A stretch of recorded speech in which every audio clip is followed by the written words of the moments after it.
3សញ្ញាគ្រោះថ្នាក់ដែលបញ្ជាក់ប្រាប់ថាជីវិតរបស់អ្នកកំពុងតែមិនមានភាពគង់វង្សបើសិនជាអ្នកគឺជាមនុស្សដែលវ័យ35ទៅដល់45បើមានសញ្ញា3ហ្នឹងគឺបានន័យថាអ្នកត្រៀមខ្លួនហើយទៅពីព្រោះជីវិតរបស់អ្នកកំពុងតែគ្មានភាពគង់វង្សនៅក្នុងជីវិតសញ្ញាទី1គឺអ្នកមានចំណូលតែមួយផ្លូវតែធ្វើការបានលុយបើមិនទៅធ្វើការទេអត់បានលុយទេហើយអ្វីដែលសំខាន់រាងកាយរបស់អ្នកកាន់តែឈឺកាន់តែមានជំងឺចូលមកខ្លាំងហើយចំណូលរបស់អ្នកដែលចូលមកហ្នឹងគឺបានដោយការទៅធ្វើការបានលុយចូលមកបើមិនធ្វើទេមិនបានលុយចូលមកទេអាហ្នឹងគឺជាសញ្ញាមួយតែម្ដងដែលអ្នកគ្រូចង់ប្រាប់ថាជាសញ្ញាដែលគ្រោះថ្នាក់បំផុតតែម្ដងហើយដែលបានអ្នកគ្រូដឹងពីព្រោះអ្នកគ្រូឃើញម្ដាយឪពុករបស់អ្នកគ្រូឃើញបងប្អូនញាតិទងញាតិការបងប្អូនរបស់អ្នកគ្រូមែនអ្នកសាកលេខមើលបងប្អូនឬក៏មនុស្សជុំវិញខ្លួនអ្នកដែលគាត់មានចំណូលតាមផ្លូវហើយពេលដែលអាយុច្រើនទៅគាត់មានអាការៈបែបណាគាត់មានជីវភាពបែបណាអ្នកសង្កេតមើលអានឹងគឺជាសញ្ញាគ្រោះថ្នាក់ណាដូច្នេះហើយអ្នកព្យាយាមកែពីឲ្យទៅដើម្បីកុំឲ្យមានចំណូលផ្សេងទៀតបើមានចំណូលតែមួយហ្នឹងហើយបើជាអ្នកឈឺនោះអ្នកនឹងជួបគ្រោះមហន្តរាយតែម្ដងអ្នកគ្រូប្រាប់អាចនឹងដល់ជីវិតតែម្ដងសញ្ញាទី2មែនទេដែលជាសញ្ញាគ្រោះថ្នាក់ដែលជីវិតរបស់អ្នកมันមានភាពគង់វង្សមែនទេគឺអ្នកអាយុច្រើនហើយអ្នកពោពេញទៅដោយបំណុលនៅជុំវិញខ្លួនអូខេបំណុលជុំវិញខ្លួនតែម្ដង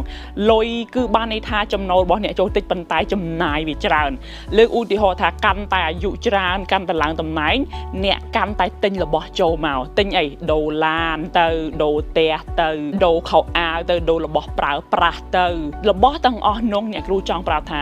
វាអត់ខុសទេ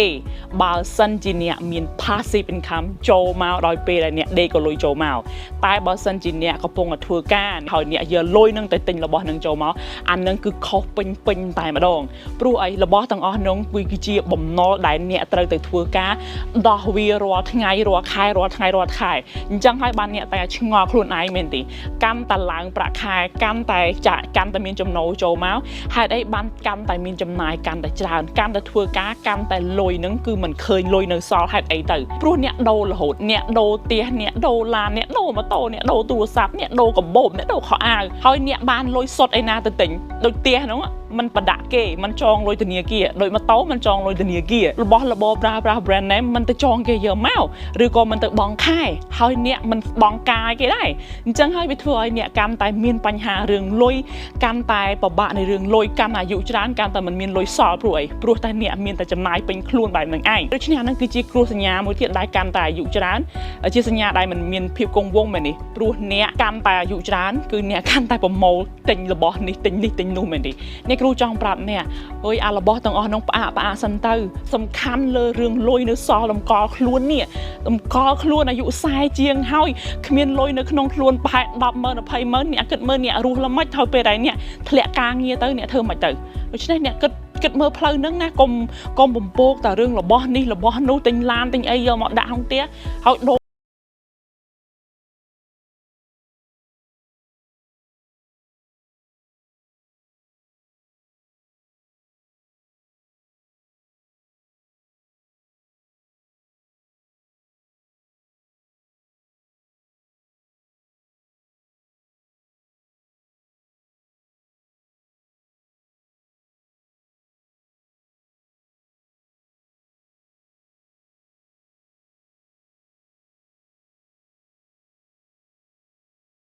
មនុស្សបច្ចុប្បន្នលើកឧទាហរណ៍មួយតែម្ដង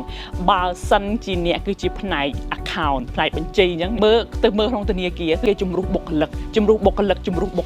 គេដាក់ម៉ាស៊ីនមកជំនួសដើម្បីកាត់បន្ថយបុគ្គលិកគេដាក់ម៉ាស៊ីនមករឿងហាងបាយហាងអីក៏ដោយអ្នកសង្កេតមើលគឺគេតែងតែដាក់ AI គេលែងទៅប្រើចំនួនមនុស្សគេលែងទៅប្រើមនុស្សយ៉ាងទាំងអស់អ្នកសង្កេតមើលការងារអីក៏ដោយ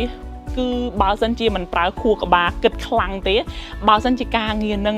មានការគិតស្មើនឹង AI មានការគិតស្មើនឹងគ្រឿងម៉ាស៊ីនគ្រឿងយន្តមែនទេគេដាក់គ្រឿងយន្តឲ្យអ្នកចប់ហើយនឹងហើយជាសញ្ញាគ្រោះថ្នាក់មួយទៀតដែលបញ្ជាក់ថានឹងអ្នកគ្មានភាពគង់វង្សព្រោះតែការងាររបស់អ្នកប្រើខួរក្បាល ស្មើនឹង AI គឺអាចនិយាយថា AI ធ្វើបានអានឹងគឺជាសញ្ញាគ្រោះថ្នាក់សញ្ញាដែលបញ្ជាក់ថាអ្នកនឹងជួបគ្រោះមហន្តរាយនៅអាយុ35ទៅដល់45ឆ្នាំដូច្នេះរកវិធីកែហើយរកជំនាញថ្មី